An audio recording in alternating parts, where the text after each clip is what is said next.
Sit on your bed one day and ask yourself, what remarkably stupid things am I doing on a regular basis to absolutely screw up my life? And if you actually ask that question, but you have to want to know the answer, right? Because that's actually what asking the question means. It doesn't mean just mouthing the words. It means you have to decide that you want to know. You'll figure that's out so fast it'll make your hair curl.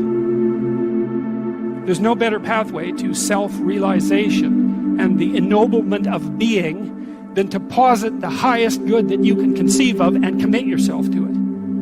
And then you might also ask yourself, and this is definitely worth asking, is do you really have anything better to do?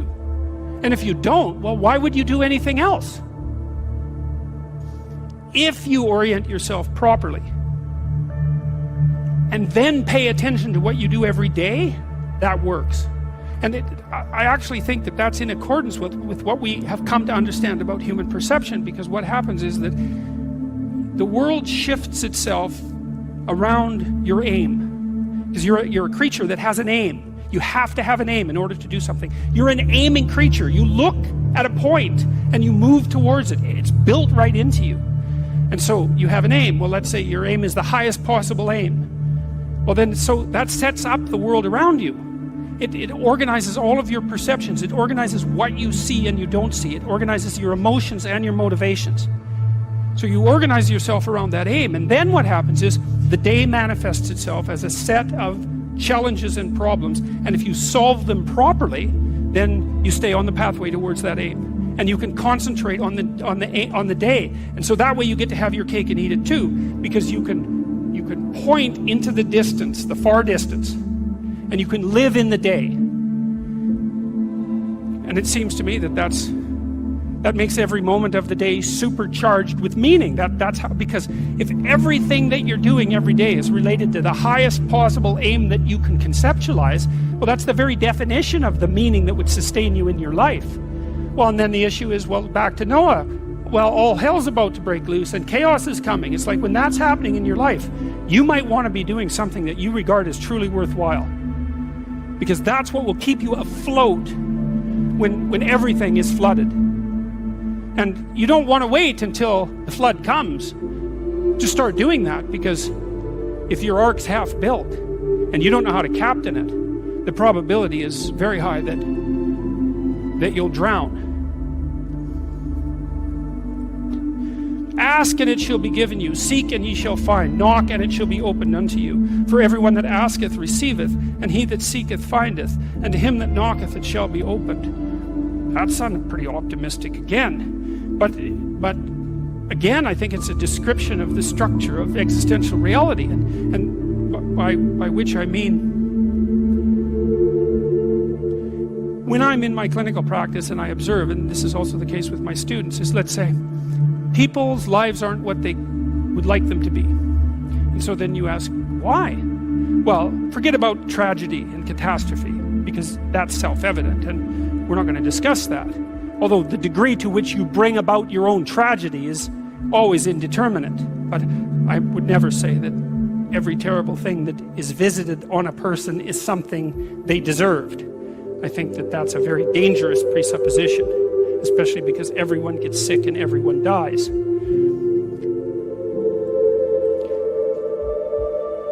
But one of the main reasons that people don't get what they want is because they don't actually figure out what it is. And the probability that you're going to get what would be good for you, let's say, which would even be better than what you want, right? Because, you might be wrong about what you want easily. But maybe you could get what would really be good for you. Well, why don't you?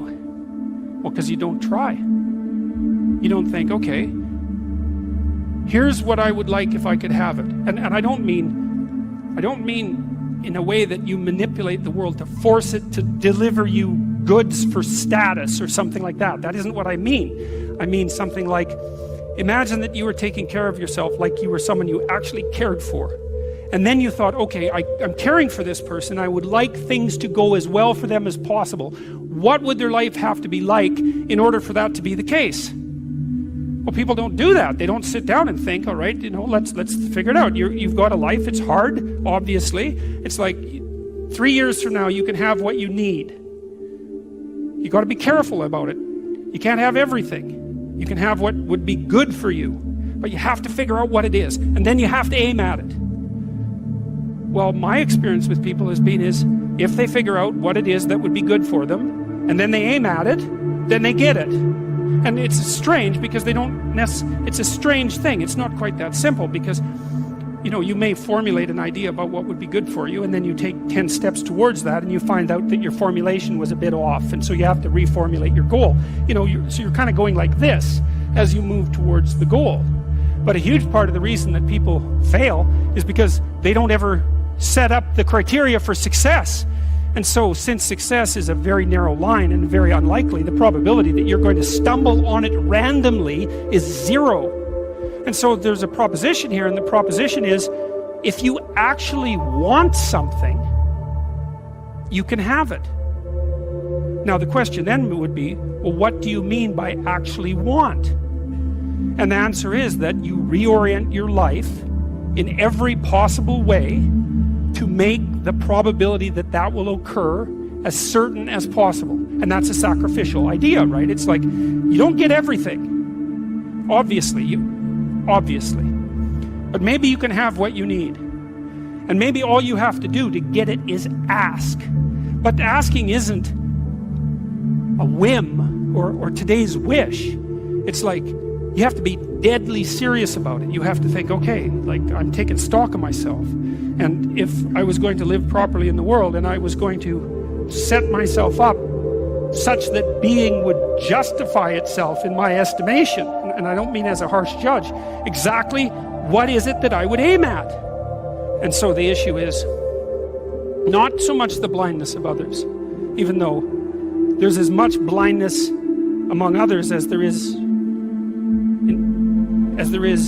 for you.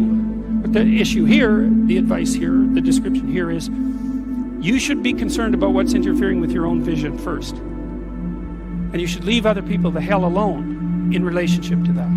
And so if your mode of being in the world is, if you would just act better, things would improve for me, or if you identify the evil and the catastrophe as something that's outside, that someone else needs to fix, or that someone else is responsible for, then you're not going to fix that. And you're going to remain blind to the things that you're doing and not doing that make things not go well. And so it's just better to think, all right, I'm probably blind in many, many ways. And maybe there are some ways that I could rectify that, because it's highly probable that you're blind in all sorts of ways. I mean, in fact, it's virtually certain. And so it's just more useful to think, how is it that I'm wrong in this situation? I'll tell you something that I learned to do when I was arguing with my wife, which happened quite frequently, because when you actually communicate with people, you find out that there's many things that you don't agree on, and that's because you're actually different creatures.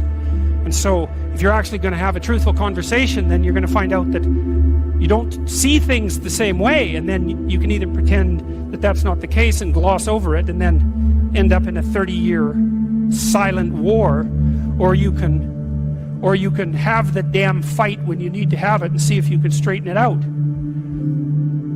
So now and then we'd get in a situation where we were at loggerheads, we couldn't move, and it would spiral up into hate speech, let's say.